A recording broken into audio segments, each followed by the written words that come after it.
We are hurtling toward the day when climate change could be irreversible. Rising sea levels already altering this nation's coast. China's capital is choking in its worst pollution of the year. 5% of species will become extinct. Sea levels rising, glaciers melting. If we do nothing, the picture of the world is one of absolute devastation. There's no convincing scientific evidence for man-made climate change. We're spewing 162 million tons of human-caused global warming pollution into it every single day, as if this is an open sewer. Satellite data demonstrate for the last 17 years, there's been zero warming, none whatsoever. It's why, you remember how it used to be called global warming? And then magically the theory changed to climate change? Sure. The reason is it wasn't warming, but the computer models still say it is, except the satellites show it's not. We are in the beginning of a mass extinction, and all you can talk about is money and fairy tales of eternal economic growth. How dare you? Drill, baby, drill. Drill, baby, drill. You can have the best capitalism and global capitalism in the world, but if people are dead, they're dead. It's over. Enough is enough. The world is at a breaking point. Catastrophic climate change, biosphere collapse, and a global energy crisis have been met with apathy, denial, and despair. It is going to take everything we know and love. Like clockwork, our corporate overlords present us with two untenable options. Submit to an Orwellian itinerary of energy rationing and population control, or ride the status quo into the abyss. Both sides are right, and both sides are wrong, which means both sides are missing a critical piece of the puzzle. Since the early 2000s, we have seen an increasing number of unauthorized and or unidentified aircraft or objects in military-controlled training areas and training ranges and other designated airspace. Some of them appeared to remain stationary in winds aloft, move against the wind, maneuver abruptly, or move at considerable speed without discernible means of propulsion. That's pretty intriguing. I think I would, without discernible means of propulsion, I would say that we're not aware of any adversary that can move an object without discernible means of propulsion. The phrase unidentified flying object is a deliberately obfuscating term. What it really is an alternative energy and propulsion device. This is the real reason for the secrecy. These technologies, if they were disclosed, would end fossil fuels, pollution, and poverty overnight, and usher in a new era of abundance, freedom, and peace. Instead, they have been kept secret for over 100 years. Dr. Stephen Greer, the world's leading expert on UFOs and extraterrestrial intelligence, has been advising presidents and heads of state for 30 years on the urgency of the situation. We don't have much time left.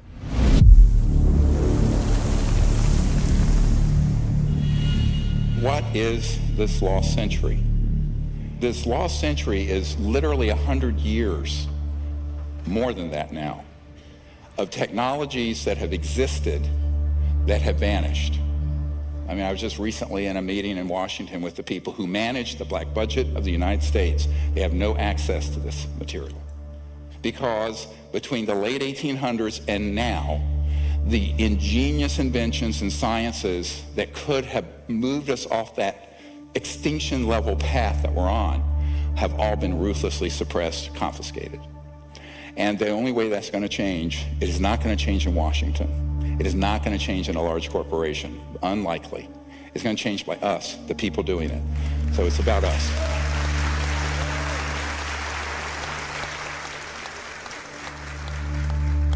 Let's look at this. You know what this is?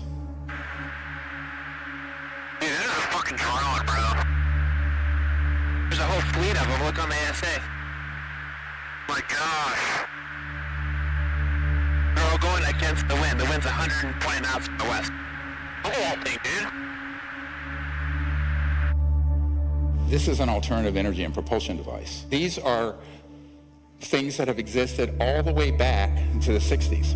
But the one that they call the Tic Tac here off the coast of San Diego, the white one, looked very much like this. These have been made by the Lockheed Skunk Works. And my favorite letter of all time, the head of the Lockheed Skunk Works, Ben Rich, look at the date on it, 1986.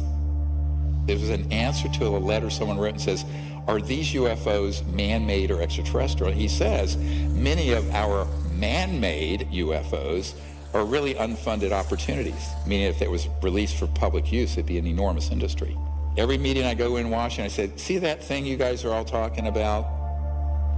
That's Lockheed Skunk Works. They have left us behind, and everything we see out in our world today is absolutely a construct. It's an absolute construct. The internal combustion engines are obsolete. The nuclear power plants are obsolete. The coal fire plants are obsolete. We have the wind generators, those are obsolete. The solar power, it's all obsolete. If we could follow the gravity research that the contractors and research institutions have been doing, we could see that bright future as well. So a lot of people say, well, how is this thing moving? There's no fuel on board. There's no nuclear power plant. There's no jets and no rockets. Well, way back in the 40s, Dr. Casimir, he predicted, and later it was proven in the 50s, what's called the zero-point energy field. Zero-point energy, or what Nikola Tesla called radiant energy, is the most profound and transformative gift that the quantum world offers us. The seemingly empty vacuum of space is actually a roiling sea of virtual particles fluctuating in and out of existence, and all those fluctuations require energy. If we could tap into this energy source, we would unlock a virtually unlimited reservoir of clean, free energy. Extraterrestrial spacecraft are known to harness zero-point energy. The U.S. scientists is understanding what this was. It was an energy device that used zero-point energy. That's what they referred it to as zero-point energy. And it was connected in such a manner that this device could power, from a very small flashlight or a very small watch up to a city. And power was determined by what the demand on it was. The implications of free energy go far beyond bringing monthly electric bills to zero or running a car without gasoline.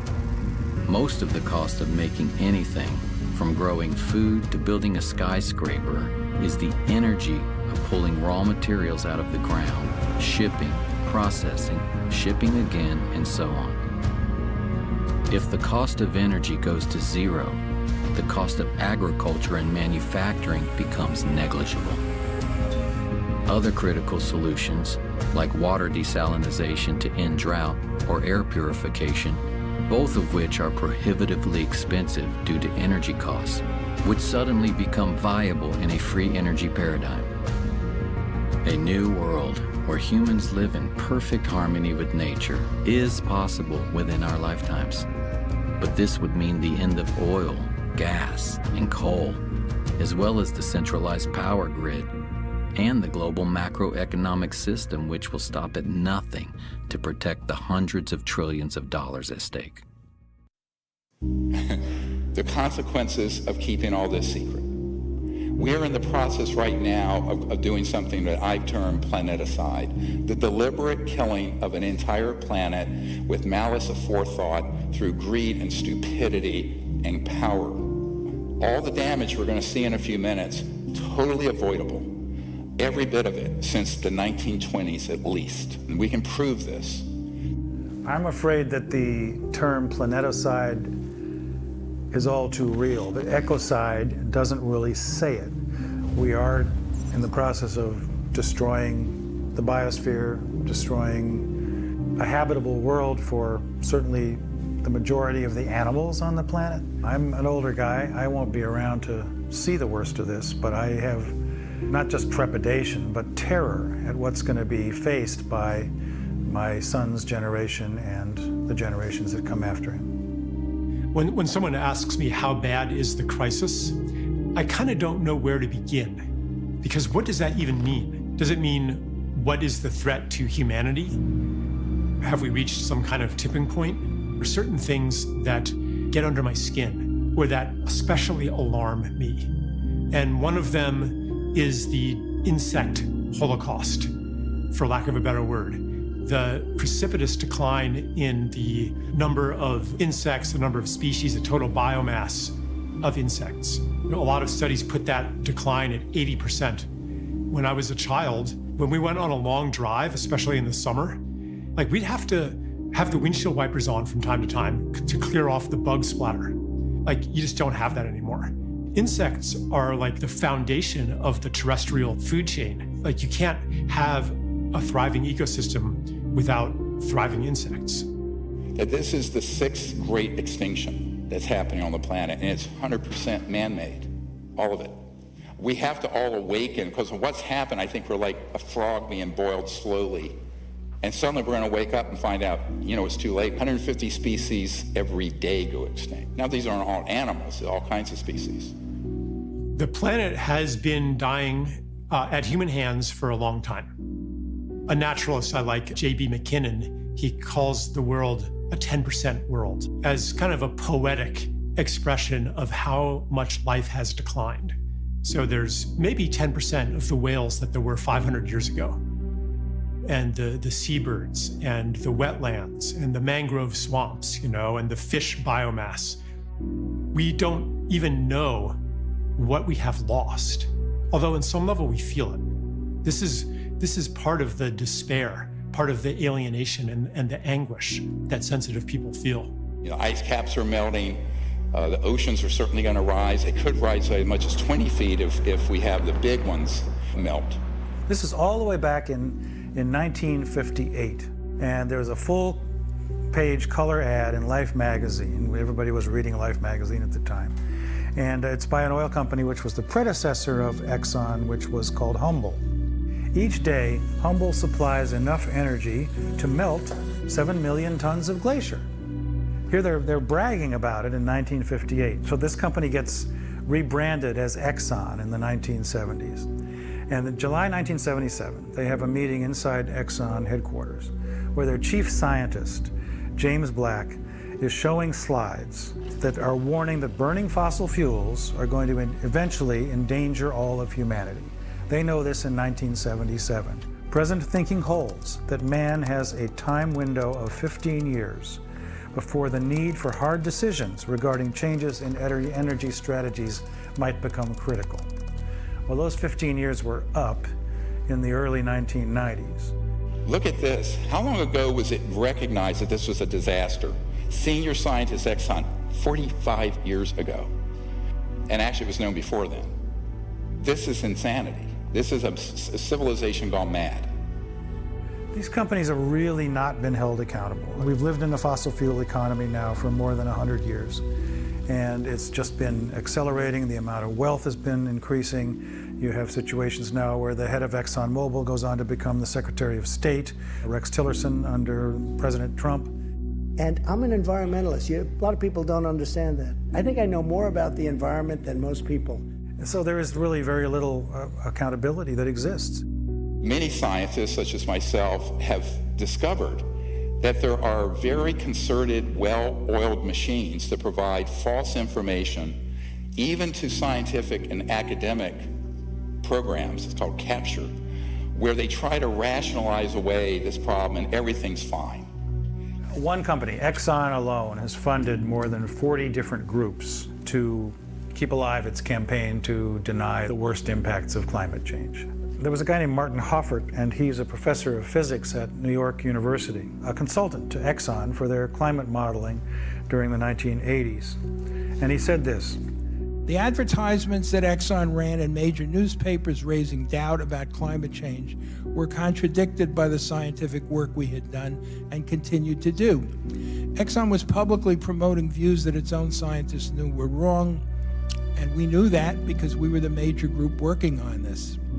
This was immoral and has greatly set back efforts to address climate change. Here's a case where the Canadian government ordered the scientists not to disclose the extent of it. So what you get in the media is a very sanitized version of this problem, which many people believe we may have already gone over the edge of the red line, how far we can go without a safe return to a sustainable civilization. China is the world's biggest greenhouse gas emitter by a huge margin. And if there's anything clear so far coming out of this year's Communist Party Congress, it's that coal is having a bit of a revival in the world's second largest economy. A senior energy official said China will give full play to coal as ballast in the country's energy mix. Why are we digging stuff up out of the ground when we haven't needed to burn coal since about the 1920, 1930 time period? Here's your solar panels. I had to replace my solar panels with more, and they all end up in a landfill and they're toxic. You know, we're working in a paradigm, whether it be fossil fuels or what is being proposed as new energy, that isn't going to work. I'm certainly not opposed to renewable technologies, but you know, they are dependent on weather. They're dependent on how much wind there is in an area, or they're able to harness of the sun. And they cost an awful lot to bring up to speed. No environmentalist wants to see vast landscapes converted to biofuels, or pit mines to mine silver and cobalt and lithium, wind turbines that kill birds and mar the landscape. This isn't what we signed up for, but this is what happens when we abdicate our relational care for every place and ecosystem and being on Earth and transfer that onto yet another quantitative cost-benefit paradigm. And you have lithium fields. The amount of pollution from these lithium mining operations for lithium-ion batteries in your Tesla, not to mention they catch fire periodically. Now, fair enough, I'm an emergency and trauma doctor. Gasoline cars catch fire more. I can tell you some horror stories, which I'm sure you don't want to hear. And then we have this whole morass of how we're living, you know, on wires that we haven't needed. And so the entire system is set up to benefit a relatively small number of global oligarchs and financial interests that we absolutely have to say enough. They've had 150 years to do this. If we want to live among other life in the future and not in a concrete hellscape where we retreat into virtual worlds to compensate for the loss of what is alive, then we have to change our ways. And we have to start acting from our care for life. Most of you know that there are these nanoparticulate plastics that are in the entire food chain. They cause cancer, they disrupt hormones, they damage your brain. And why? Well, if we had quote-unquote free energy systems from what we're going to describe as zero-point energy field, you would never have to have anything wasted because you have 100% recycling because the cost of the energy would be zero. And then we have all these famines happening around the world because of the absolute social injustice of a system that is driven by greed and scarce resources. When, as Tesla pointed out, there's an infinite amount of energy to be tapped in what has now been quantified as the zero-point energy field. How do you tap it? Now, mainstream science says it can't be tapped. It's there theoretically. Not true. And you're going to find out how untrue that is. International Panel on Climate Change, which issues annual reports about the dire state of things that we're facing. It says in their latest report that over the next decade alone, between 32 million and 130-some million people are going to be driven into poverty because of the changing climate in their countries. 3 billion people, almost half the world's population, has no way to cook their food. They have no way to heat. But what they're doing, they have to survive, is cutting down the rainforest and cutting down the scrub and shrubs in the desert. And you have what's called the desertification, where you have the growth of deserts going on exponentially. You can take maps from 40 years ago and now and just see the growth of this dead zone. Why? You have 3 billion people that don't even have, even if they had access to fossil fuels, they don't have access. This is how they're living. It's not only that 3 billion people don't have access to energy sources. It's also that their way of life is under constant assault by our own, primarily through the financial system that imposes debt through development loans and other mechanisms on most of the world, who then must, in order to meet the debt payments, must convert their environment into commodities and their time and energy into labor for the global marketplace. So if you don't include those kinds of issues, and you're only talking about let's bring more energy to the world so that we can raise them up to be like ourselves. Come on, it's not working. Being like ourselves is not working. Look at the depression, look at the suicide, look at the addiction, look at the obesity, look at the despair. This is not a fit destination to evangelize throughout the world. We need some humility here. The dire emergency in East Africa, the drought there exacerbating the hunger crisis. As many as 20 million people could be starving by the middle of this year, half of them children. I firmly believe there can be no peace on this planet without justice. And there can be no justice when half the population of the world is required to live in abject poverty. It's a direct result of the world's energy system. So I always liken this, we're living in this sort of the Truman Show. It's a perfect metaphor for the world we're living in now, where, you know, the people who are saying we need more oil, gas, and coal until we get something to replace it, they're right. Look what's happening all over the world. On the other hand, the people say we can't just keep drill, baby, drill, and burning oil and gas and coal because we're destroying the biosphere. And they're right. Now, when both sides are right and both sides are wrong, someone's been had. We've been had by people who want to deceive us and think that we're actually having a legitimate debate about energy and the environment. We are not. We're all Jim Carrey living in this Truman Show of a construct. So everyone's saying, well, you know, we don't have enough fossil fuels coming out, and the density of energy from solar and wind isn't enough, so let's build more of these. Well, then you're stuck with 1 million years of toxic, life-killing waste from nuclear reactors. Greenhouse gas emissions would only decrease, according to a recent study, by 4% if we double the amount of energy that we're getting from nuclear power by 2050. Well, that's not a very good statistic to think about. Most people think when nuclear power plant is running that you're somehow getting energy from the atom directly. No. What you're doing is splitting the atom, as it were, creating a lot of heat that boils water, heats water. It turns a steam engine like a choo-choo train in 1849 coming out to the gold rush in California.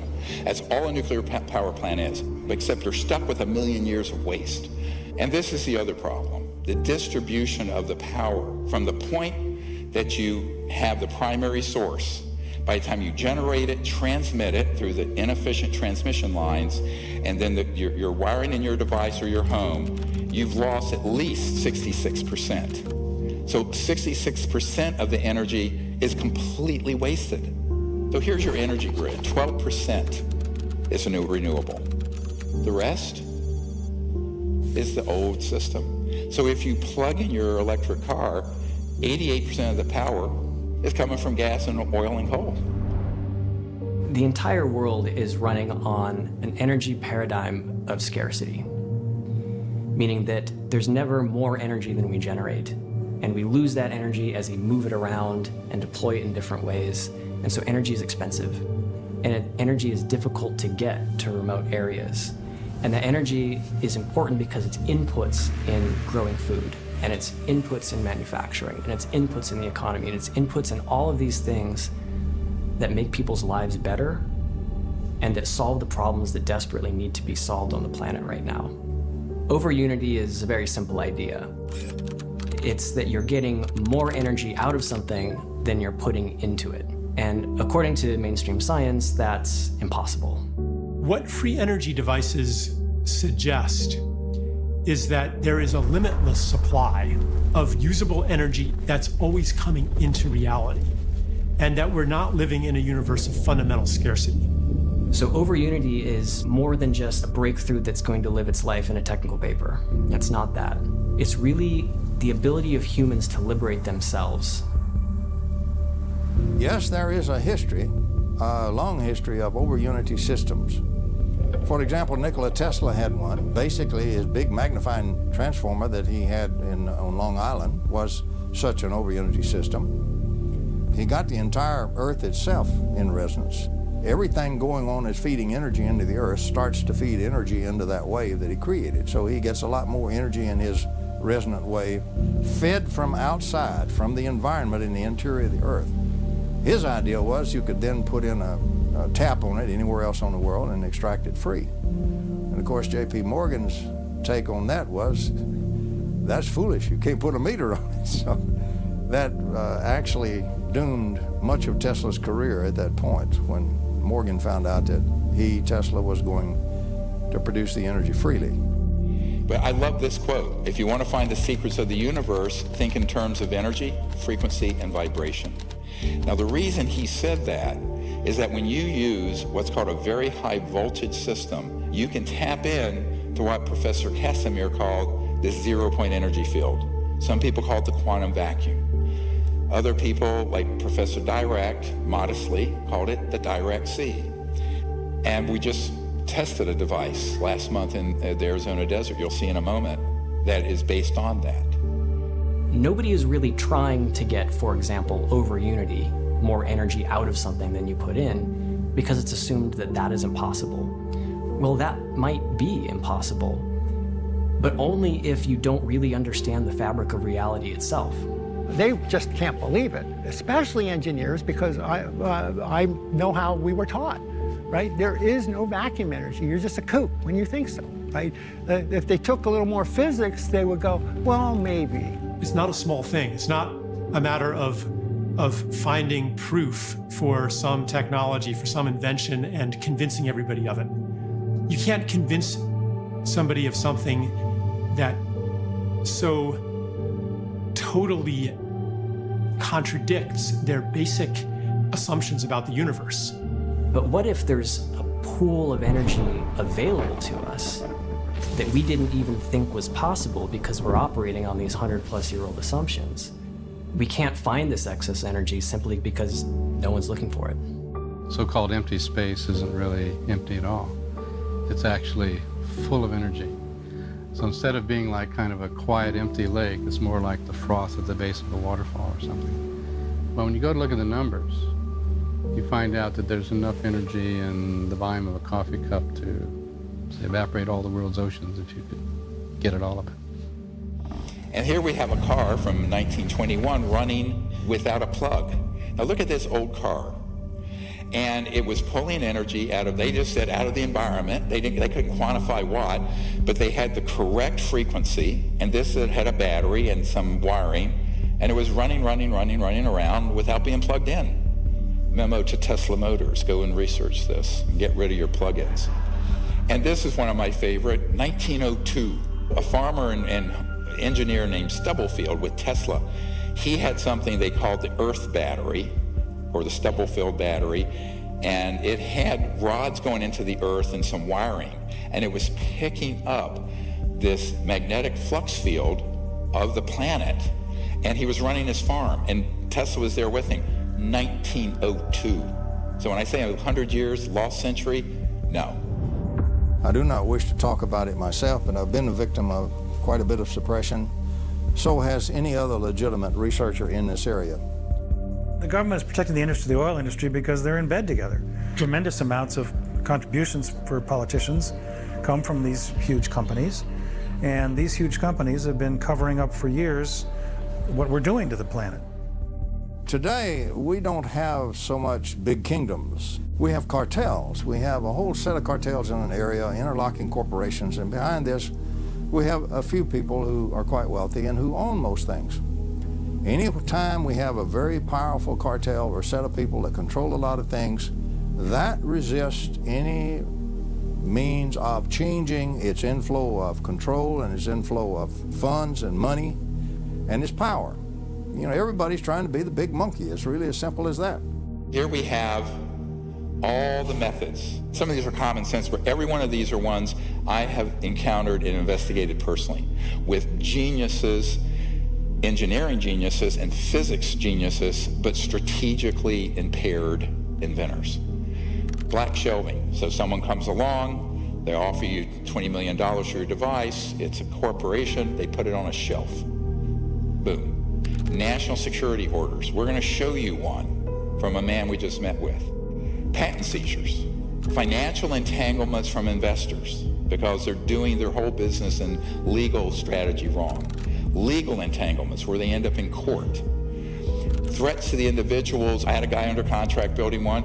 All you had to do is have some thugs come in and say, you, your wife, you're dead, you stop this. And he stopped. And then scientific fraud. The more powerful the agency, the more powerful the group, the more powerful the cartel, the more they will resort not only to legal means, but to extra legal means to suppress their competition.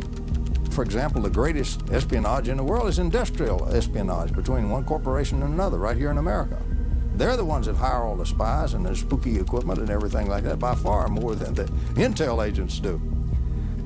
And it's not one cartel, so there are many, many groups in energy, and each of those has become very powerful in its own area, and each one does not wish to see simple little electrical taps pulling out enormous energy from the vacuum. They would much rather see you burning a lot more oil and so forth. So there's something nefarious afoot. It kind of makes sense from, right, I'm threatening oil monopoly and things like that. I said pretty early on, the problem is suppression. It wasn't really, how do I make a free energy machine? It's, how do I not get suppressed? Because what's the point? If you make it, you're just going to get clobbered. And then you have a really big one, media corruption. Well, why doesn't everyone in the world know these things have existed? Because, as you'll see in a little bit, the media at a certain high level have operatives from the intelligence community who kill stories on demand. And then the worst, of course, wet works. It's not totally mafia type stuff. It's not like, you know, you just flat get shot. There's some of that. The typical threat's threat to the family, right? It's a typical mafia, right? It's not, just watch The Godfather, see how they work, right? There's an interesting record of people that have come up with new alternatives to the oil and gas industry who have met untimely demises. I don't know if you'd say that's true in terms of Nikola Tesla specifically, but he was hit by a taxi cab back in the early 1930s and didn't die immediately, but then died alone in a hospital room a few years later. When they found out that Tesla had passed away in the Hotel New Yorker, they came in, they had the manager of the hotel open the safe, and they took all of Tesla's papers. So here you have an actual FBI document, and the Department of Defense is demanding they turn over what they seized in 1943. Now, this used to be an urban myth. Oh, well, he had these secret inventions and papers, and the government stole it. No, it's right here. That technology and what was in those boxes, what was written in those papers, we do not know, and we may not ever know. So they go in, the FBI takes it. Here the Department of Defense years later is saying, we want all those papers that you confiscated in 1943 upon Nikola Tesla's death. And then you have just flat out patent confiscation through national security orders. Look at this. This is 12 years ago. 5,135 inventions seized under national security orders. In 1971 list includes patents for solar photovoltaic that were subject to restriction because they were more than 20% efficient. The most efficient solar panel you can get right now in 2022 is 22.8%. These were way past that in, how many years is that? 51 years ago. Okay, we're not talking about an extraterrestrial spacecraft or anti-gravity or gravity control. We're talking about just a super efficient solar panel. Those are confiscated. This is one of my favorite statements of this report. One may fairly ask if disclosure of such technologies could really have been detrimental to the national security or whether the opposite would be closer to the truth. Yeah, we hear the words vital interests of national security. Well, what we're really talking about there, in terms of Iraq, for example, in the early 2000s, which was all trumped up. There were no weapons of mass destruction. That's what was being touted by the media, Sir Judith Miller at the New York Times and others, to justify what we were doing to get rid of Saddam Hussein. But in fact, the only national security implication of that was the oil industries, what they get from it. But again, what does national security mean here? Oil, gas, petrodollar, Goldman Sachs, JP Morgan Chase. That's the national security in the abused, corrupt system. It's a policy that the military seems to feel is necessary for national security.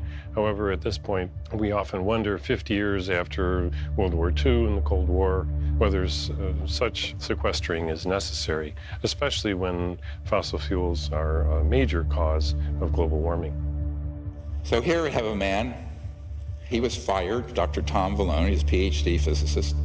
He was a patent examiner, and he saw these amazing technologies being confiscated. This is not a conspiracy theory.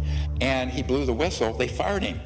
You know, because he saw things that would save the planet. Now, this is way back in the 80s or 90s. Patent sequestering, which is actually called secretizing, public needs to know at least that every major military agency has a representative at the Patent Office. Patent Office in its current approach is it's actually breaking the law. It's trying to make happy the physicists who are with American Physical Society to keep them in power with their ideas, you might say, and withhold from public use good inventions that could solve our problems, like the energy crisis. Boeing had just finished some work on some propulsion system. Boeing had done it for the Air Force, and they finished the job. And then they applied to their customer at the Air Force for permission to use it on Boeing's commercial airlines, and they were denied. An example of the ongoing suppression of things that seem to be innocuous and a slight improvement in technology. So, you know, T. Henry Moray had a device, no input energy once he got it set up, output 50 kilowatts. He had multiple assassination attempts and finally was bankrupted in his lab. This was the 1930s. There is absolutely no question that T. Henry Moray had a system that produced about 50 kilowatts out of a 55-pound box. There's all kinds of skullduggery that happened there. The Russians even tried to kidnap him at one time. It reads like a James Bond movie, but it's real. It really happened, and it really happened here in the United States. Here's a friend of mine. He was a Wright-Patterson Project Blue Book guy, but when he retired, he built a device that you could put on the air intake of a car. This is in the 80s, where you would get anywhere from 20 to 40-some% more range, miles per gallon, on conventional. I treat air, and out of air, I make it more than just providing oxygen for the combustion process. There are combustion-stimulating molecules and radicals generated in this process. Thunderstorm in a bottle. He had his lab vandalized, everything stolen, bomb threats, etc. This is a colonel who put his entire life savings into something in the 80s that would have been a game changer. But it wasn't a free energy device. It wasn't something just running out of the 0 point. It would have just gotten more efficiency and cleaned up the air. The Environmental Protection Agency is a bit of a dictatorial police agency. They call themselves a protecting agency, but they are a police agency. EPA cannot approve a fuel-saving device. They put out reams of documentation stating that something will not work. This gentleman actually took a device from a Russian immigrant and another and kind of packaged it. He didn't actually understand it that much. And you had 26, almost 27 watts going in, 7,460 watts going out, and tested and verified by multiple labs. Gray started developing this idea 8 years ago. For the past year and a half, he's been trying to get someone in the U.S. government interested. So far, he's had little luck.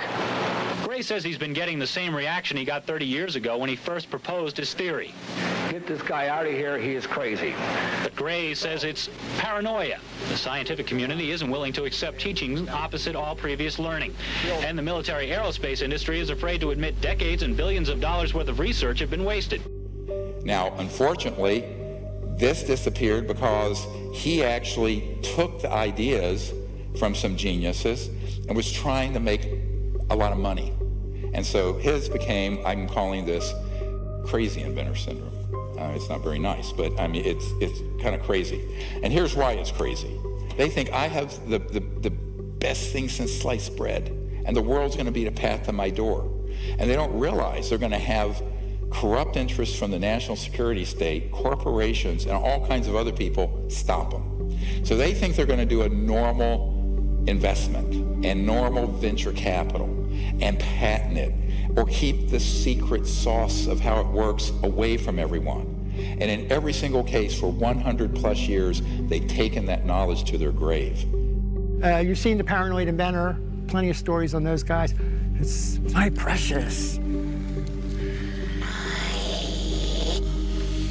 Precious. I can't share my secret. Everybody will take it from me, right? This paranoid, I have it, this is worth gazillions of dollars and everything else. And they're so naive, they have no idea. At first, they think they're the first, right? Have no idea the history of this and what happens to the others. So, having done that for 31 years now, I have been dealing with people with these devices since 1991. Almost all of them fall into some part of this syndrome, and it's a tragedy. You'll see the device, I'll have engineers come in and test it, they go, oh no, I'm going to keep it secret, nobody can know but me, and I need to make a bunch of money. They want to be the next Rockefeller of energy, and the next thing you know, they're dead, or the device is confiscated, or it vanishes in a buyout. So this guy had the same problem. He had a device, they have it there still running, but they think that no one can know this but them. They're buying into the paranoia. My answer is open source it, dump it on the internet, blockchain, or any way you can. You have no patent, no intellectual property. The whole world knows about it, and every scientific lab in the world can reproduce it. We're going to get to this strategy in a minute. That's how we go. We got to do that.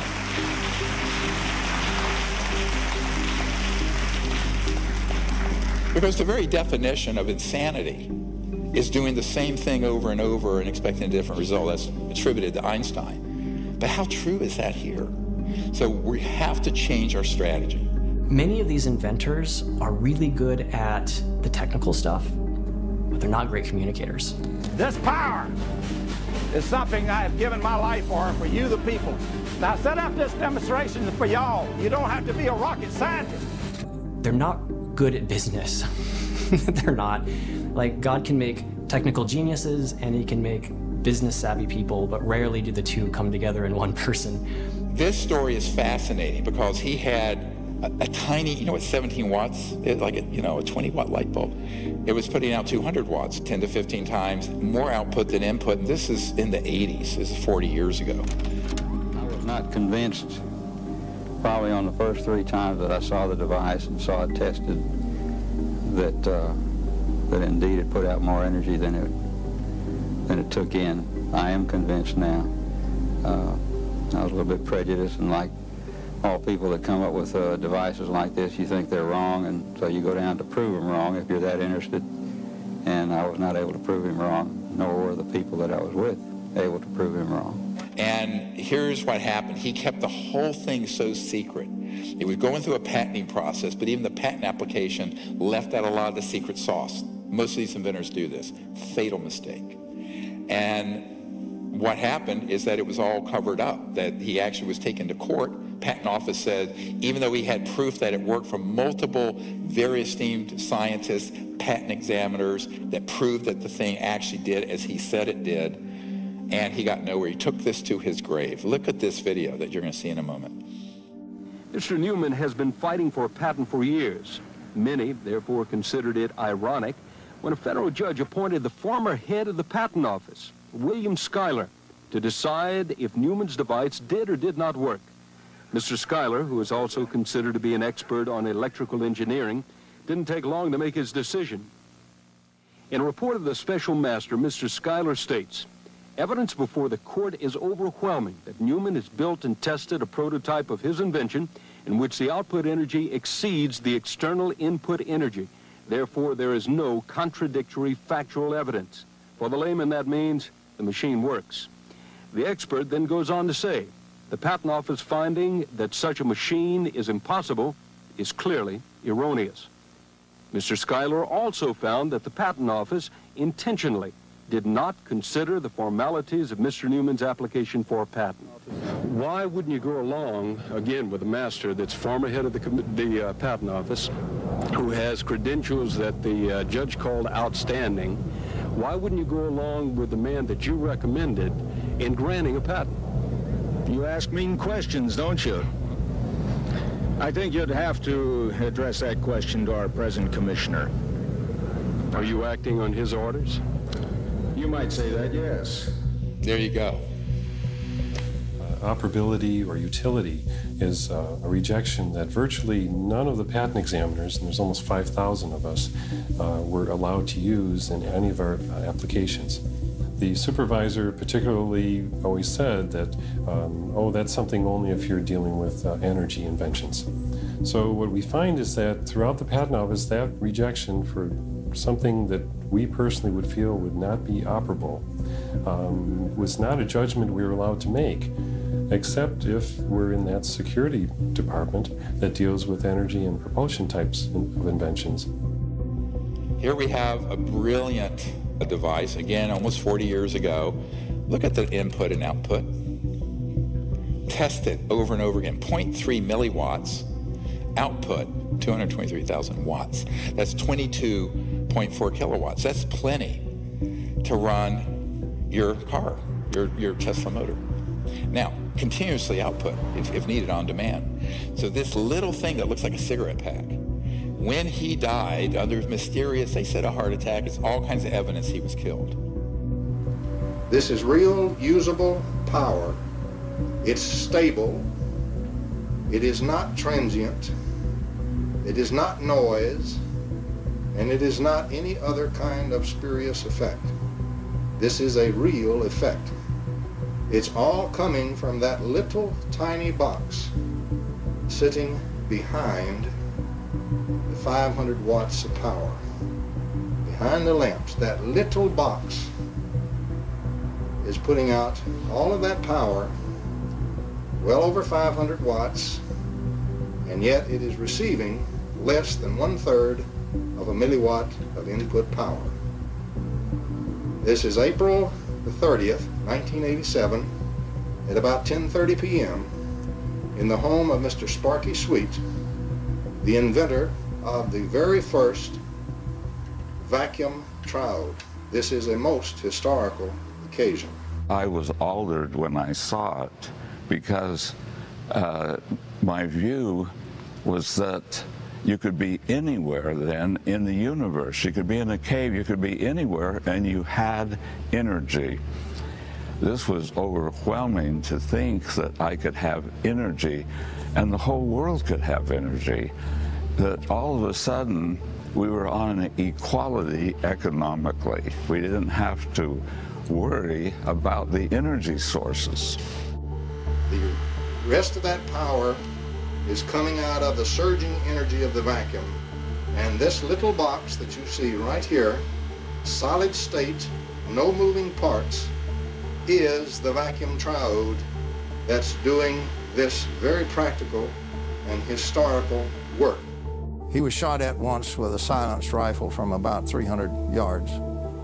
The only thing that saved his life was he was an old guy and very feeble. He was stumbling as he coming up the steps and he fell down. He just flat fell down on the steps, caught his foot and fell right forward. And as his head went forward, the bullet went right by where his head was. And of course, the assassin was never found. This guy called me up. He said, we really need your help. And I said, the only way you're going to do this is that you disclose it, all of it.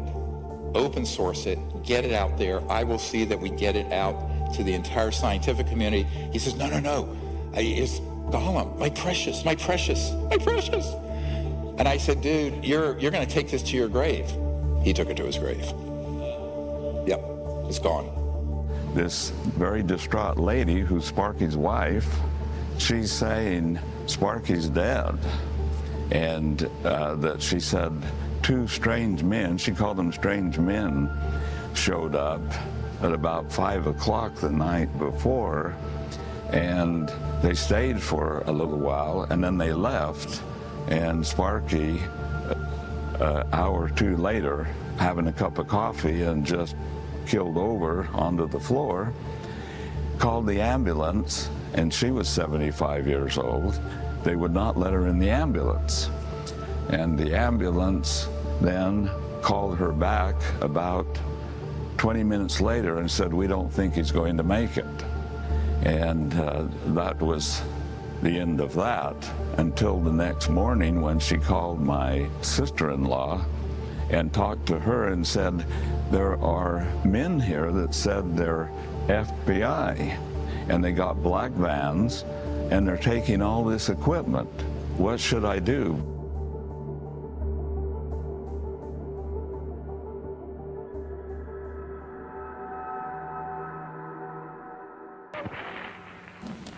Good afternoon and welcome to this edition of Eyewitness Newsmakers. I'm your host, Doug Miller. On March the 23rd, chemists Stanley Pons and Martin Fleischmann rocked the world of science. They announced that they had achieved cold fusion in their laboratory at the University of Utah. The promise of a cheap and a plentiful energy supply grabbed the world's attention. It didn't put out a lot of power, but what was scary is that this is 1989. It made the, cover of all the magazines. The way they took that avenue of discovery out of the scientific world is that there were people who were paid, who were corrupted through scientific fraud at MIT. Next slide. Dr. Eugene Mallove, dear friend of mine, PhD, Harvard and MIT, brilliant man. There was a man named Eugene Mallove who it's quite possible was eliminated by the powers that be in the fossil fuel industry. He died in 2004. He was murdered that year. But Mallove was an extremely important figure in the alternative energy world, especially in terms of what's called cold fusion. And he was at MIT in the science office for education when he saw how they had changed the data on the reproducing the Pons-Fleischmann experiment. And he blew the whistle. I inadvertently was looking through some piles of paper that had been given to me in a casual manner by all these hot fusion physicists as they were trying to do their calorimetric repeat of the Pons-Fleischmann experiment. And to my utter astonishment, I can remember sitting at my desk in my study and actually seeing these two sheets of paper, one dated July 10th, 1989, and another dated July 13th, 3 days apart. The difference between July 10th and 13th was dramatic, and I was stunned. I couldn't believe what I was seeing. It looked like monkey business to me at the time, and it has turned out to be exactly that. It was a lower echelon person in the Plasma Fusion Center at MIT, one of the 16 authors of a scientific paper done under Department of Energy contract that had altered data. And that data is scientific fraud, as far as I'm concerned, and many other people are concerned. And it was, it was hell on wheels.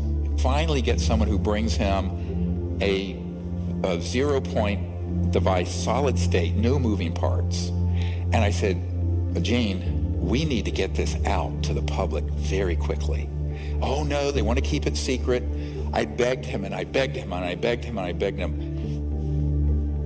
He was beaten to death when he was over at his parents' home and was killed, murdered, made to look like some thugs. They were thugs, but it wasn't a random murder.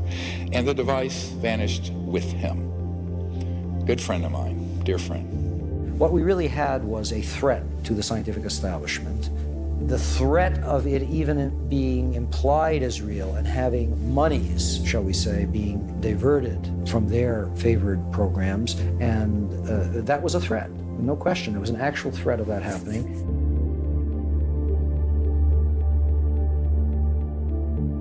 U.S. scientists making a huge breakthrough. A source tells CNN that for the first time ever, researchers have been able to create energy from a fusion reaction. Now, Laura, I could explain all of this in great detail, of course. But basically, it's a giant step towards a clean energy future without dependence on fossil fuels. This is the first time, by all accounts, they've gotten more heat out than they put in. Not so fast. This supposed breakthrough, announced just as we were finishing this film, is a total distraction. The net gain, 6.1 kilowatt, is enough to boil a kettle of water and not much else. But what is truly baffling is that they are not counting the actual input required to power the lasers to get the machine going. When you count the energy it took to generate the fusion reaction, it's actually a 1,200 times net loss. Furthermore, fusion reactions can generate heat in excess of 3 million degrees, which would ignite the oxygen in the surrounding air if a breach ever occurred. Everything about this is, at best, wrong. At worst, fraudulent. So why is this fake solution being pushed by every media outlet on the planet, when we have had real solutions hidden in classified programs for 100 years? Different people have different devices. Of the ones that have promise, there's certain themes that keep re-emerging. The first theme is torsion physics. Torsion physics is a fancy way of saying something that spins like this and something that spins like this.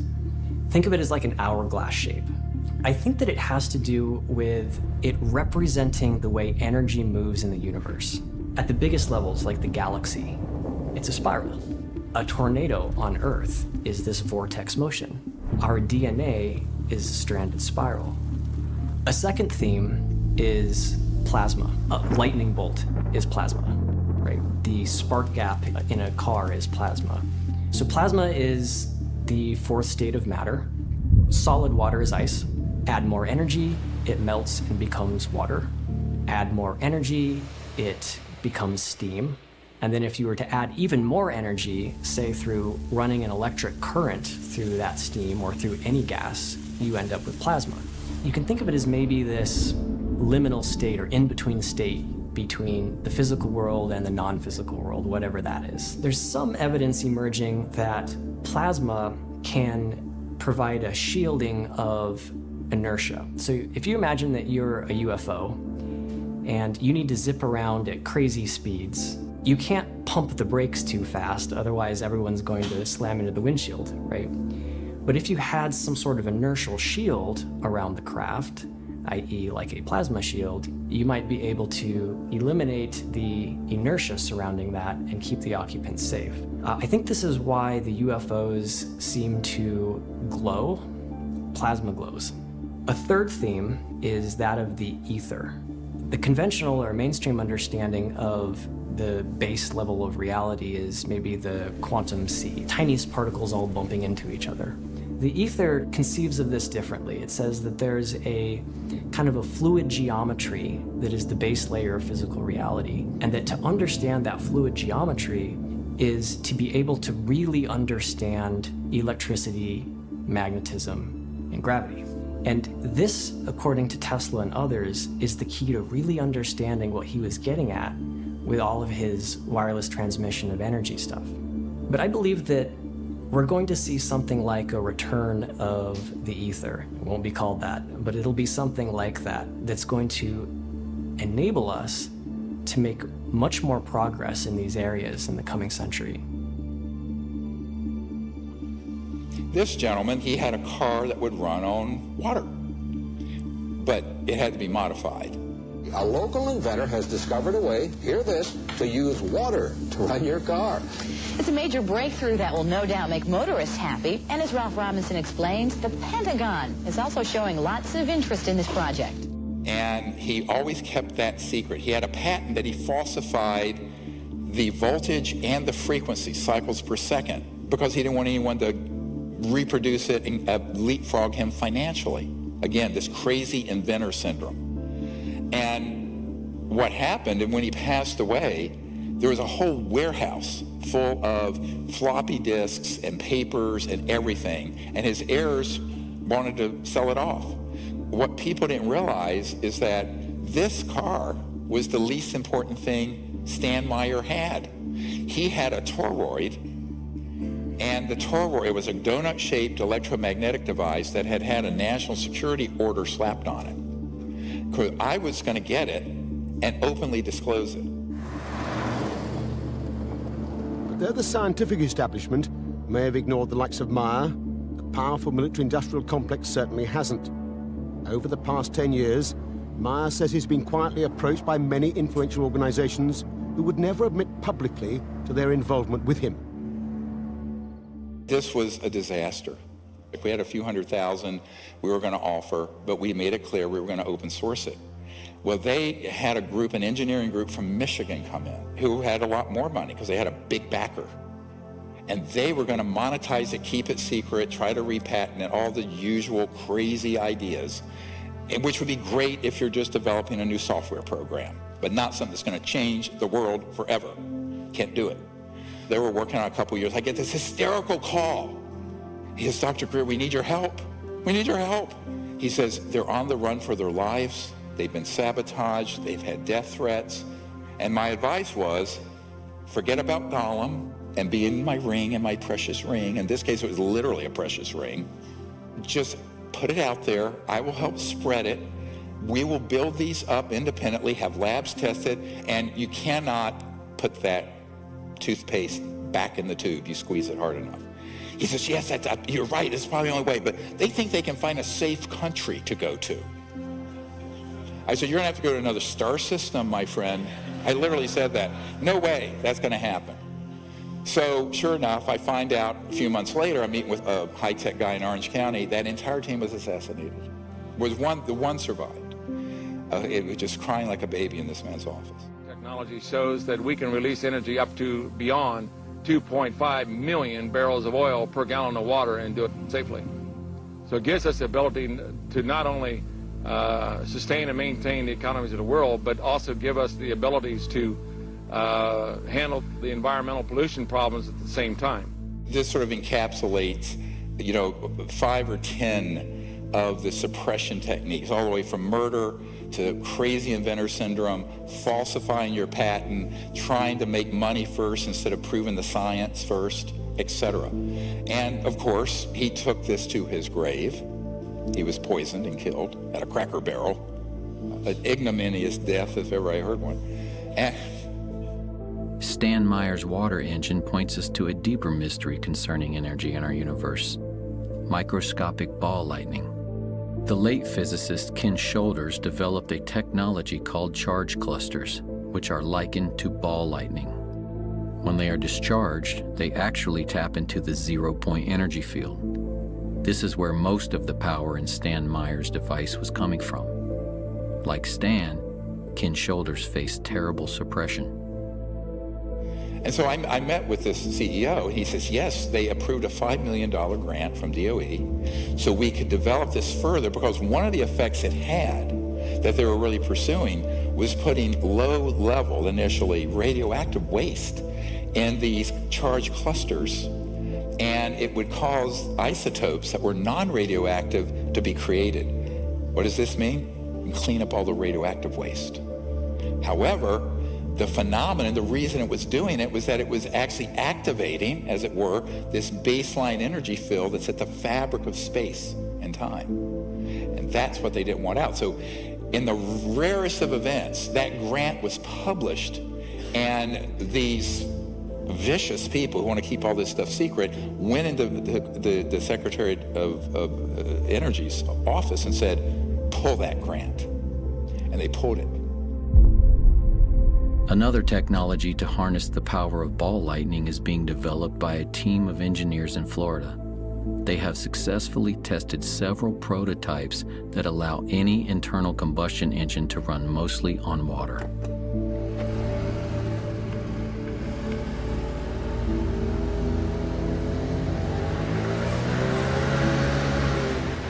It's a little quicker, huh? This is a phenomenal system, patented, but it runs internal combustion engines on water with a little bit of gasoline in it so you don't have to modify the engine. It won't rust. What this means is, with Stan Meyer, you really had to have a different kind of engine and spark plug and all that. This conventional spark plug engine, all of it, because it has enough of the lubricant and oil in it that it won't just freeze up the engine. And this is really what he's doing. Stan Meyer, this device, and many of the others, Ken Shoulders charge clusters, they're creating these small microscopic ball lightnings that when they discharge are tapping into that 0-point energy field and creating the motive force. Boom! That's why the concussion from the thunderclap is so huge. There's this huge amount of energy, and it's actually sourced from the vacuum energy. All the dots connected. This is what's happening, right? So we need to make the thunderclap engine.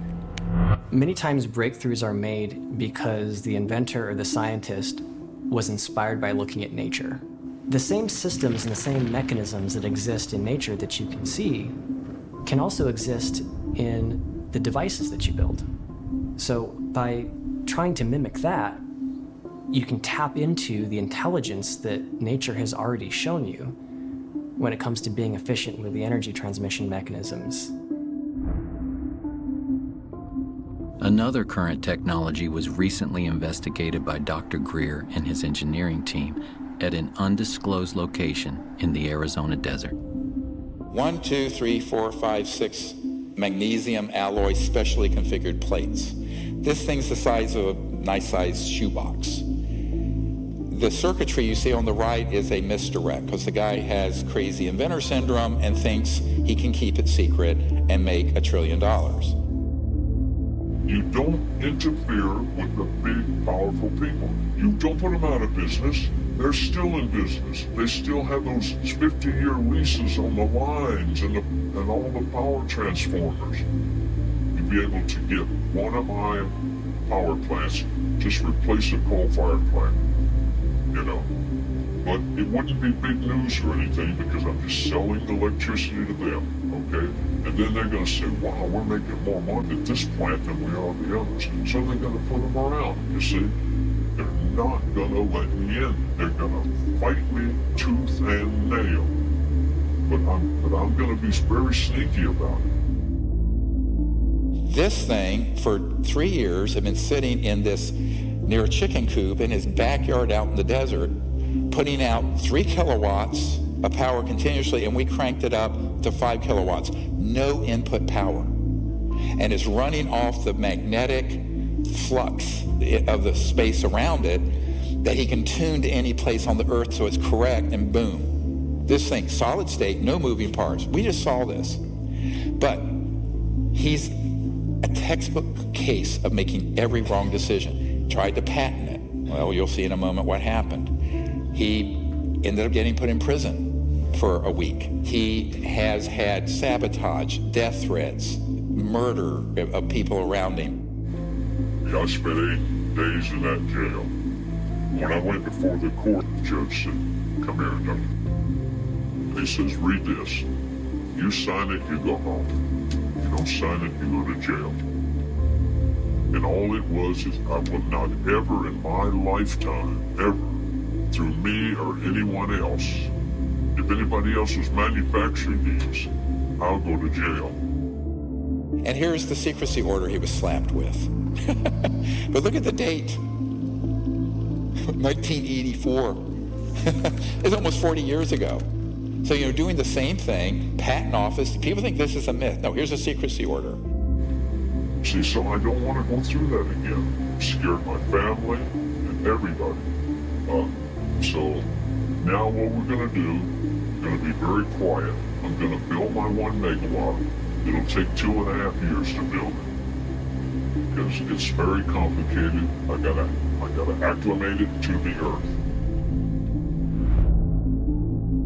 Technologies like this and countless others will never see the light of day without a radically new strategy. Dr. Greer is preparing to launch a multi-centered, state-of-the-art research and development lab that will develop zero-point energy technology, live streaming 24/7 for security and transparency. All research results, data, and plans would be released to the world open source, freely available to the public and the scientific community. This will require broad public support to make this a reality. With this strategy, zero-point energy is achievable, but it is only half of what has been suppressed. Now we get into the really cool stuff. Look at the dates. 1919, Pakowski-Frost experiment, where they actually had high-frequency systems where things levitated, defying gravity. And then T. Townsend Brown, and he had very high voltage systems, electrogravitic they call it, where high voltage would cause this lift effect and would actually create, if you will, a bubble, an electromagnetic field that would allow an object to move at enormous speeds and free of the forces of gravity, what's called gravity control. An Office of Naval Research report on T. Townsend Brown's electrogravity device includes a transcript of a conversation between Major General V.E. Bertrandius and Lieutenant General H.A. Craig. Bertrandius remarks, "It sounds terribly screwy, but Friday I went down to a place called the Townsend Brown Foundation, and believe it or not, I saw a model of a flying saucer." Townsend Brown was an independent experimenter, and he actually worked on, as you can see, very large replications of saucers that he believed were vital for a different type of propulsion. The big question is, can I prove this? This I consider to be a very serious Rosetta Stone. This is Young Men magazine. The article is titled, "The G Engines Are Coming." By far the most potent source of energy is gravity. Using it as power, future aircraft will attain the speed of light. Now, in this article, they give you the names, they give you the time frame, they give you the dates, they give you the defense contractors, universities, and research centers that are actively pursuing cracking the gravity barrier. They talk about the Lear Corporation, the Sperry Rand Corporation, the Bell Aircraft Corporation, all trying desperately to crack the gravity barrier. And it's clear from the eyewitness testimony, they've done it. And then we have Michael Schratt to thank for this, great archivist and historian. And he's found these journals that date from the 50s, one, 1956, where the big buzz in the aerospace industry was anti-gravity, quote unquote, the G engines, gravity engines. And this was actually in the open literature until they figured out how it really works, and it all went black. Now, where did they get the technology? This was an interesting crash retrieval. This is prior to Roswell. This is November 1946. This was seen by a courier who went to Wright-Patterson Air Force Base, and he had a guard, an MP who he was friends with, and this guard said, "You know what? I got something I want to show you." So he brought him into this facility at Wright-Patterson Air Force Base, and there was this craft sitting there. And this little red dot that I have here shows you the attempted point of entry. They were using a diamond-tipped drill bit to try to get into this craft. So the question is, if this is one of ours, why would they be trying to get into this? So is this the beginning origin point of a reverse engineering program? You know, some of the UFO crash retrieval material, we've looked at it and we found that the materials used are very strange. When extraterrestrial material is recovered through military crash retrievals and its metallic structure is examined under a microscope, the metal is so pure that we could not replicate it, even in a vacuum in space. This is because extraterrestrial crafts are not manufactured on a Ford assembly line the way humans would manufacture something. Everything in the material universe has a frequency and a corresponding sound vibration that creates and sustains its being. Extraterrestrials manufacture objects by first creating a resonant frequency. For instance, the frequency of a flying saucer. This is a sort of vibrational blueprint that interacts with the substrate of the physical universe, pulling into existence from other dimensions atoms and molecules that then organize and condense into the structure of the object being created. In this way, extraterrestrial material is literally manifested into being, like transdimensional 3D printing or Star Trek's replicator technology.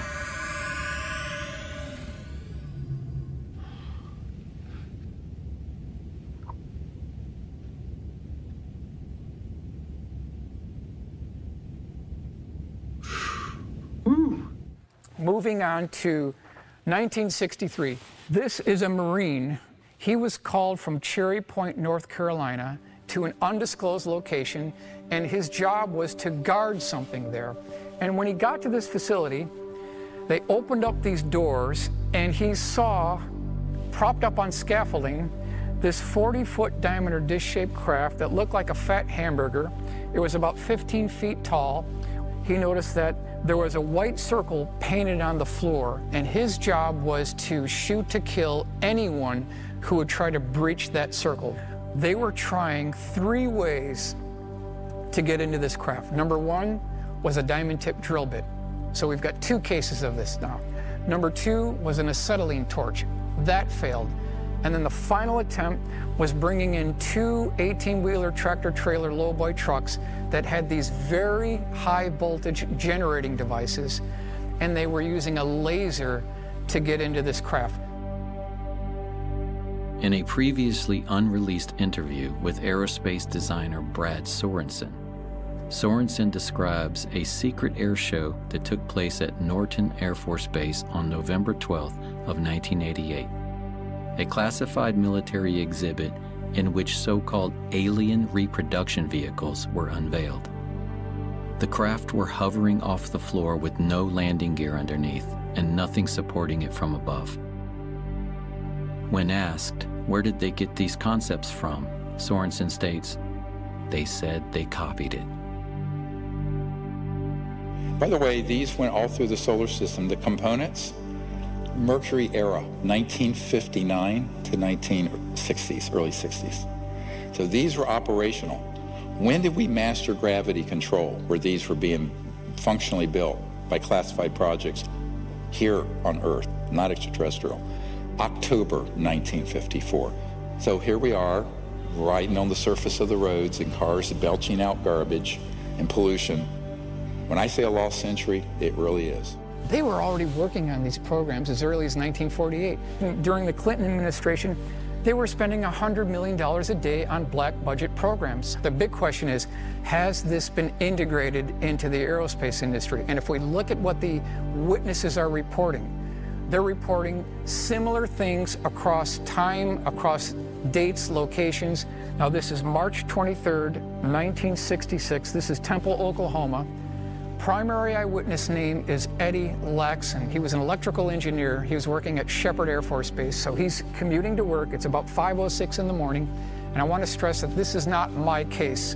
This is an actual United States Air Force Project Blue Book case, and it can be verified through Project Blue Book.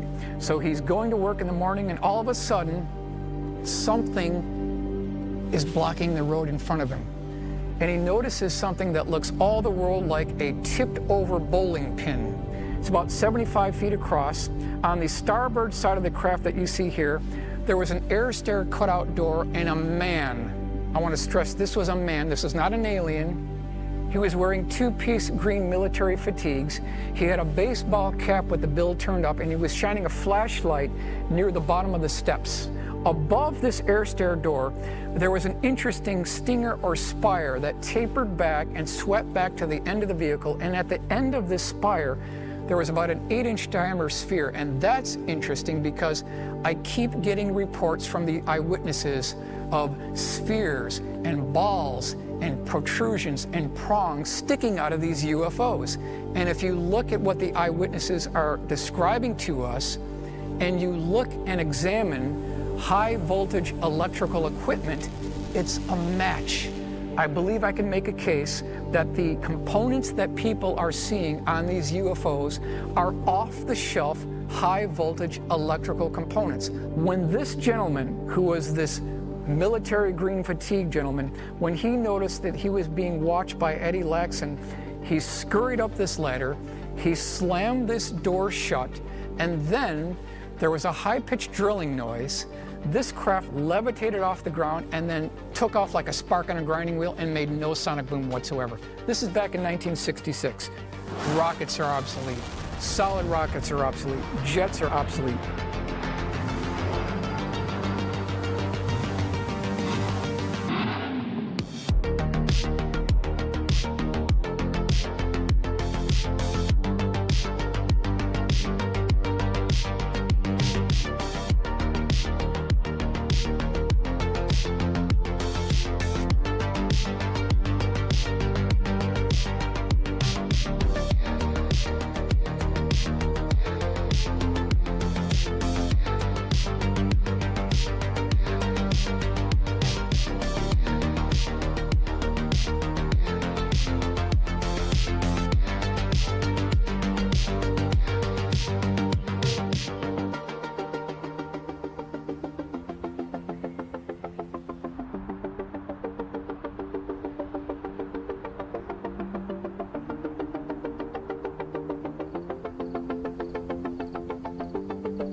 So how can all this be true and we're still flying jets? Elon Musk tweeted this out.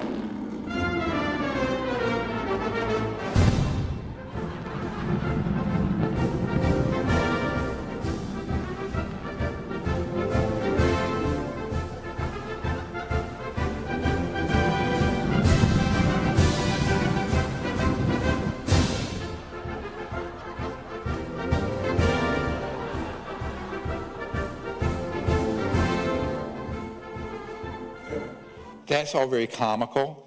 It's not comical when astronauts I know have friends that died in this, the Challenger tragedy. Flight controllers here looking very carefully at the situation. Obviously a major malfunction. We're awaiting word. They're holding their breath just, I'm sure, as everyone else is. In the center of the fire and the smoke, you can't see any form of what was once the shuttle. Here they are, going up on a Roman candle 40 years, 50 years, 60 years after we already had gravity control. This is the biggest cover-up and scandal in the known history of the world, full stop. We've already got the technology to do away with solid rocket boosters. We've already got the technology to take away completely liquid rockets. Why wasn't the Challenger crew briefed on this technology if we already had the breakthrough in 1954? And so then people get into, well, how can this be? I put this out a lot because it's a not declassified document. But you have an organization called MAGIC, M-A-J-I, Majority Intelligence Committee, and a few others that run these covert projects. They are beyond black. What do I mean? They're unacknowledged special access projects. I'm sure you also unacknowledged. But these are the projects that are off the radar even of the people who manage the black projects. So I call this beyond black. These are way off book. And this was a security alert with a distribution list back in the 90s. So I gave this some people in the Pentagon, like Admiral Wilson, who I briefed, who was the head of intelligence, Joint Chiefs of Staff, and they got inside the program. I'm doing that now for a whole new generation of people since the law was passed to get to the bottom of what UFOs are, or what they call now UAPs. Nobody calls them that. It's ridiculous. Let me tell you what a UFO, UFA, they make up these fake names that are obfuscating, unexplained aerial phenomenon, like ball lightning or something. No, it isn't. First of all, it's not unexplained. Secondly, it's not aerial, and it's not just some phenomenon. They're either man-made UFOs or extraterrestrial. That's it. Keep it simple. The hardest thing for the senators and the White House people and the general public, and particularly the media, to understand, or scientists, is that if this is true, how could it be that it has been kept secret from the people? They're very good at counterintelligence. So it's structured, as Eisenhower warned us, beware the military-industrial complex. In the councils of government, we must guard against the acquisition of unwarranted influence, whether sought or unsought, by the military-industrial complex. A very strong warning of what he saw coming, because he'd been living with it for 8 years. The CIA was only created in 1947, and the Pentagon and its generals were, gaining much more power and as the nuclear age progressed. And Eisenhower saw it. The combination of military power with industry. If you think about what the industrial part is of the military-industrial complex, the industrial is basically the fossil fuel giants and the chemical companies and the now increasingly the pharmaceutical companies that are running rampant and increasing their wealth by astronomical proportions. This is just the value of the raw materials. Look at these numbers, $150 trillion in oil. That's actually an underestimate now. 40 trillion in coal, $1 trillion in uranium. But that's just the raw. When you multiplier effect, when you take it from there to retail and creating the energy, it's many more hundreds of trillions. And that's what's being protected along with the Bretton Woods petrodollar, where they decided to make the dollar the reserve currency of the world, but it's based called the petrodollar. So the entire macroeconomic, global economic system is sitting on a crumbling foundation of the energy system we use. And it's going to have to be transitioned. It should have happened 100 years ago. Now we're out of time. The malefactors of great wealth, as Teddy Roosevelt once warned us about. Writing the laws, you know, paying politicians to write the laws that they want. Why is that happening? Robert Kennedy Jr.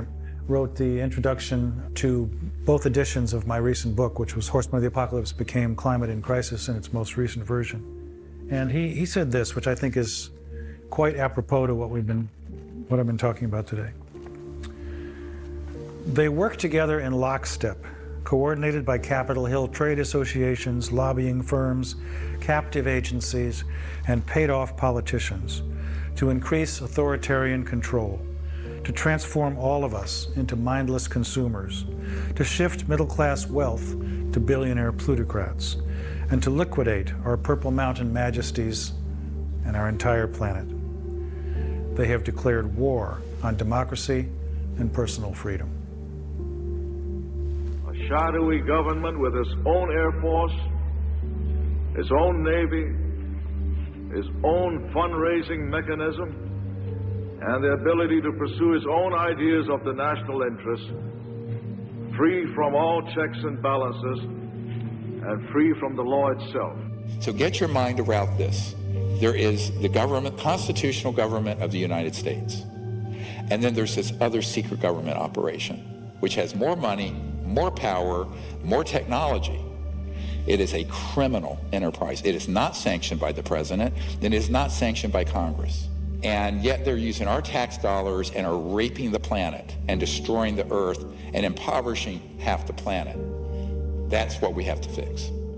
We've got at least 109 UFO crash retrieval cases. All we need is one to be correct. And if they exploited the technology associated with these craft and procured that and put it into our aerospace industry, they have made a tremendous breakthrough in aerospace technology that I think that our Challenger astronauts should have been briefed on, our Apollo astronauts should have been briefed on, and we could have avoided all of this obsolete technology, and we could all move forward to that wonderful world and are not basically bound to these oil industries. Some people wonder why we don't know more about this. Why isn't the media telling us what's really going on?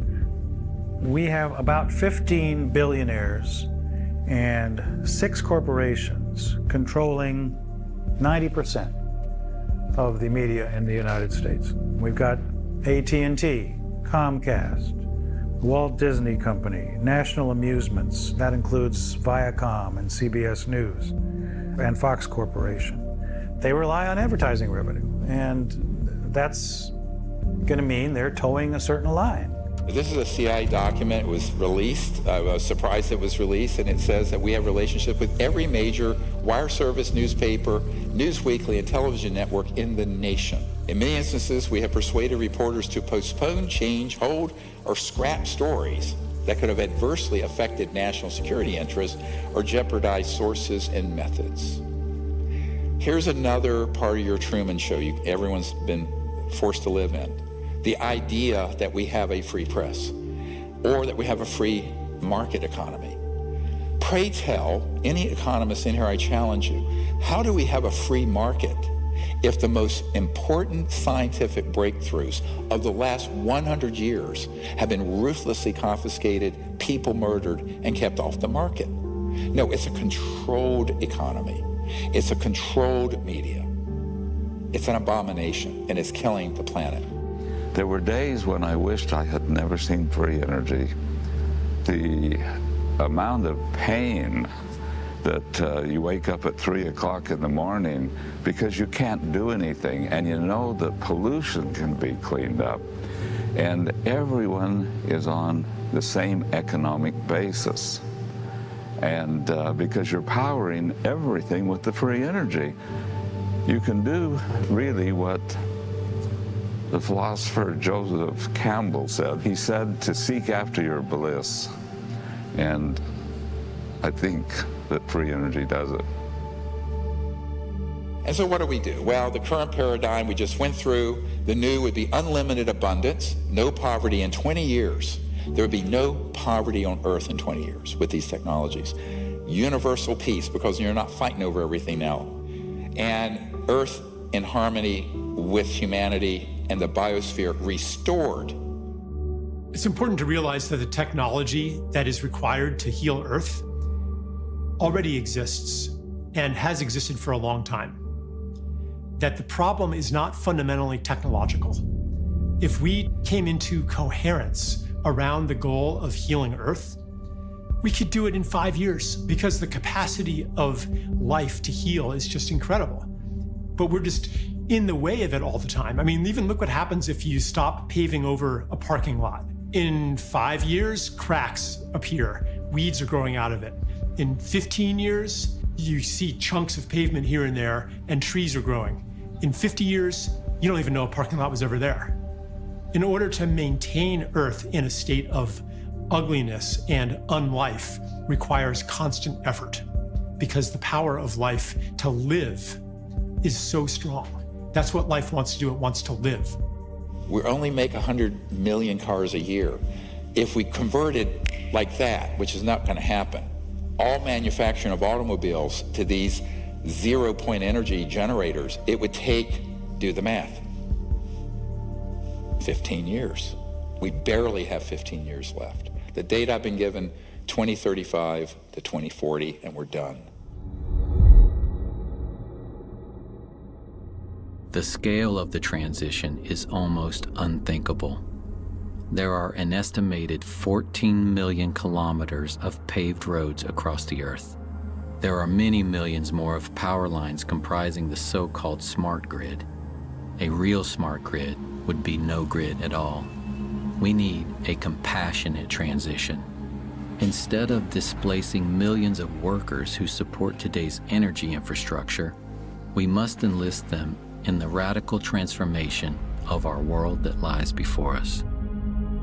You've all heard of the Hopi prophecy, probably. There are two lines on the Hopi prophecy. Right now, our entire planet is on the line, the upper line that terminates. We're an extinction level event trajectory. That's the path we're on. There's another line in the Hopi prophecies, and that's one that we have to jump onto that goes on and on forever. That's our choice. We, the people, have to choose it. It is not going to be done for you like a Ouija board in Washington or at Wall Street. We're going to have to unite and do this ourselves. You can imagine a civilization that has figured out the over-unity question as being one in which the centralization of power, and therefore the centralization of the inputs necessary for the growth of civilization, becomes more decentralized. So rather than these power stations that are clustered around big cities, you can have energy generation mechanisms in every home. And this is why it's a new world, because it's the power to the people. And what it means, it's literally not just electric power and energy, but actual political power. And in the industrial era, from the 1800s to now, it's gotten more and more concentrated.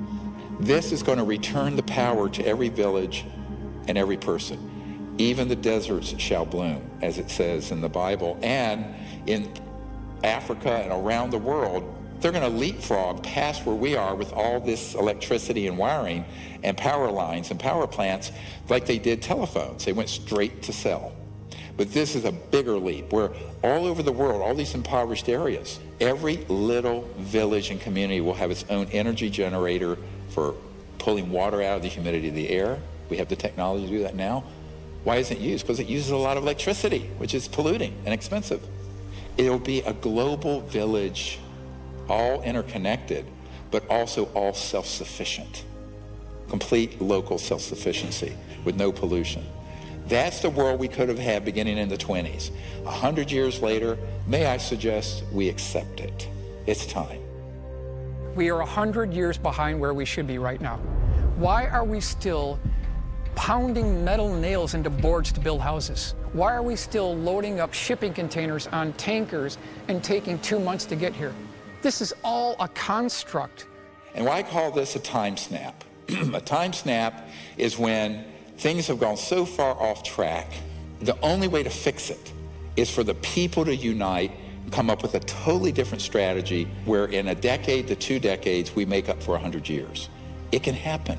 And, you know, if nothing else, humans do want to survive. But this is now a survival question for every man, woman, and child on the earth. So that's why we have to do this. We have to remember also that the capacity for life to heal is almost unlimited. And we see this already with people who are restoring ecosystems and regenerating farmland. You know, even in a few years, miracles happen. You know, springs that had been dead for generations come back to life. Species that hadn't been seen in the area seemingly magically reappear. And so we can't forget that.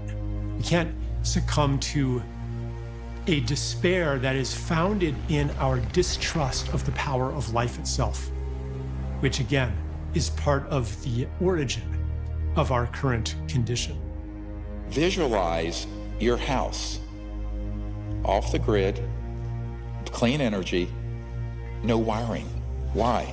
Because every device, whether it's this size device or your refrigerator, will have a small solid state quantum vacuum zero-point energy device in it, running it. So there's no electromagnetic fields running through your house because you don't need wiring. Think what that'll do to construction costs and the simplicity of it. And here we are in the Sahara Desert, and you want to grow food? You create a biosphere dome. It's run on free, clean energy, as we've demonstrated. You're growing oranges. You can grow crops. You can have different zones in it for different temperature and humidity control. So anywhere on the planet that you need to have foods, it could be done under controlled circumstances, digitally automated, but with no cost for the energy and the water, virtually none. What that means is the food scarcity and starvation we're facing, that goes away very quickly in a 20-year period. Here's your typical street in your neighborhood, anywhere in the world. And as we bring these technologies out, the grid comes down. We don't need it anymore. When there's a snowstorm or hurricane or whatever, you don't lose power because you're not dependent on a grid that's going to be torn down by ice and snow and wind.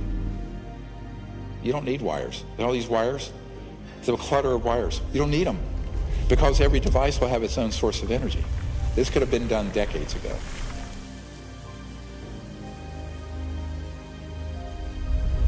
As we bring these out, all these freeways will be replaced.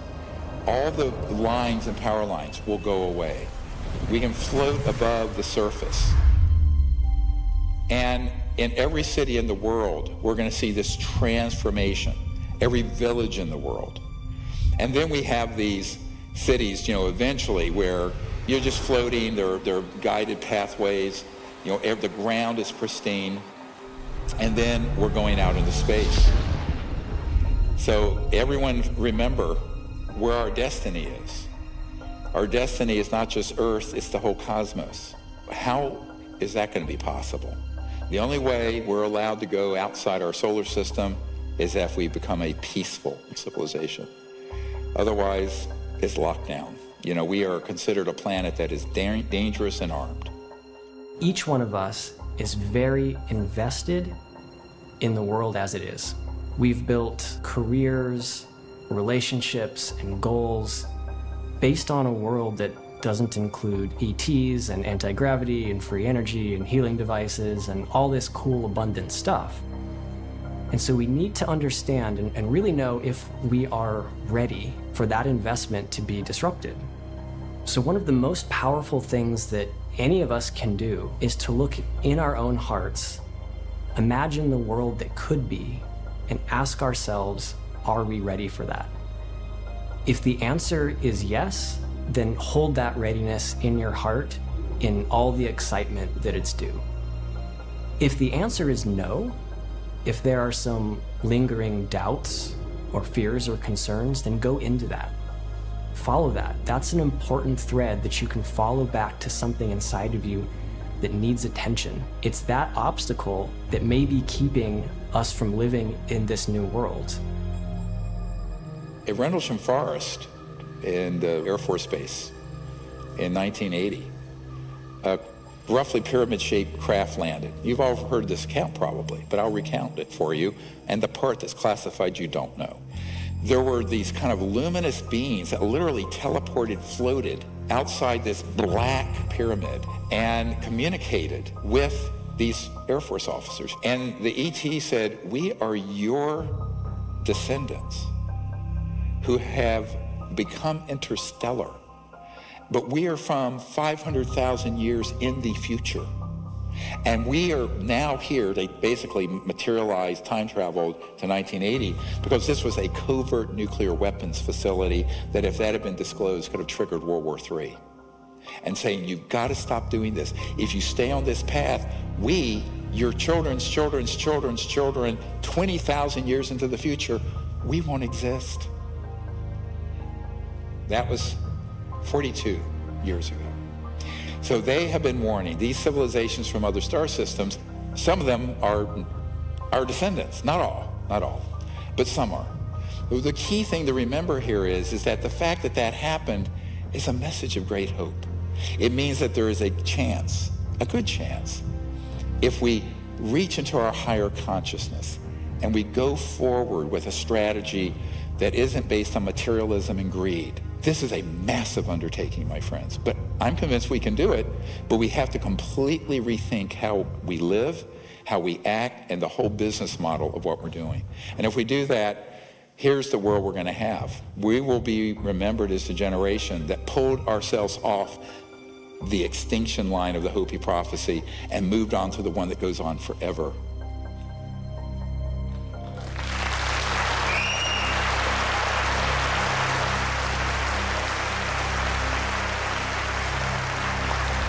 Thank you all. We can do it. Nelson Mandela once said, "Our human compassion binds us the one to the other, not in pity or patronizingly, but as human beings who have learned how to turn our common suffering into hope for the future." We have every reason to have hope. The solutions already exist. If we come together as one human family, we can reclaim our lost century. I wanna be free, so free, like a feather blowing through the breeze, like a bird in a tree, like a dolphin in the sea. I wanna fly high, so high, like an eagle in the sky. And when my time has come, I'll let it all go with a sigh. Pachamama.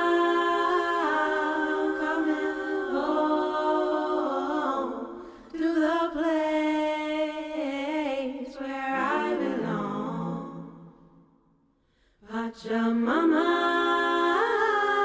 coming home to the place where I belong. I wanna be free, be me, be the only being that I see. Not to rise and not to fall, be at one with love and all. There is no high, no low, except inside your heart, and be just who you are. Pachamama, coming home to the place where I belong. Pachamama.